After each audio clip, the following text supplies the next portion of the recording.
ഒരുപാട് ആളുകളുടെ ജീവിതത്തിൽ കഷ്ടപ്പെട്ടിട്ടൊക്കെ അവർ പാർട്ട്ണറിനെ ഇഷ്ടപ്പെട്ട് ജീവിക്കുന്നതായിട്ട് കാണാൻ പറ്റും നമുക്ക് അല്ലേ. കാരണം എന്താ വെച്ചിട്ടുണ്ടെങ്കിൽ അവരുടെ വ്യത്യസ്തമായിട്ടുള്ള വാല്യൂസ് കൈപിടിച്ചിരിക്കുന്നവരായിരിക്കും അവർ. കൃത്യമായിട്ട് ഓരോ കാര്യത്തിനും അവർ പിടിവാശികളുണ്ടായിരിക്കും, നിർബന്ധ ബുദ്ധി ഉണ്ടായിരിക്കും.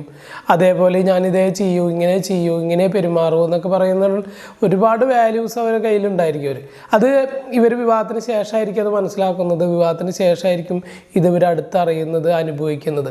അപ്പോൾ വിവാഹത്തിന് മുന്നേ ഇത്തരത്തിലുള്ള ഒരു തരത്തിലുള്ള കമ്മ്യൂണിക്കേഷൻ ഇവർ നടത്തിയിട്ടുണ്ടായിരിക്കില്ല. ഇത് എല്ലാം അറിയുന്നത് വിവാഹത്തിന് ശേഷമായിരിക്കും. ഇയാളുടെ സ്വഭാവം എന്താണ്, ഇയാളുടെ ക്യാരക്ടർ എന്താണ്, ഇയാളെങ്ങനെയാണ്, ഇയാളുടെ നേച്ചർ എന്താണ്, ഇയാളെങ്ങനെയാണ് പ്രതികരിക്കുന്നത്, ഒരു പ്രോബ്ലം വരുമ്പോൾ എങ്ങനെയാണ് അതിനെ കൈകാര്യം ചെയ്യുന്നത് തുടങ്ങിയിട്ടുള്ള ഒരുപാട് വാല്യൂസൊക്കെ വിവാഹത്തിന് ശേഷം മനസ്സിലാക്കുന്ന ആളുകളിലേക്കാണ് ഈ ഒരു കഷ്ടപ്പെട്ടിട്ട് ഇഷ്ടപ്പെടേണ്ടി വരുന്നത്. അപ്പോൾ വിവാഹത്തിന് മുന്നേ ഈ വാല്യൂസ് നമുക്ക് അറിയാൻ പറ്റുകയാണെന്നുണ്ടെങ്കിൽ ഇത്രയും കഷ്ടപ്പെട്ടിട്ടൊന്നും നമുക്ക് ഇഷ്ടപ്പെടേണ്ടി വരില്ല. അപ്പോൾ നമുക്ക് ഇഷ്ടപ്പെട്ടുകൊണ്ട് തന്നെ അവരിനെ ഇഷ്ടപ്പെടാനും നമുക്ക് സാധിക്കും.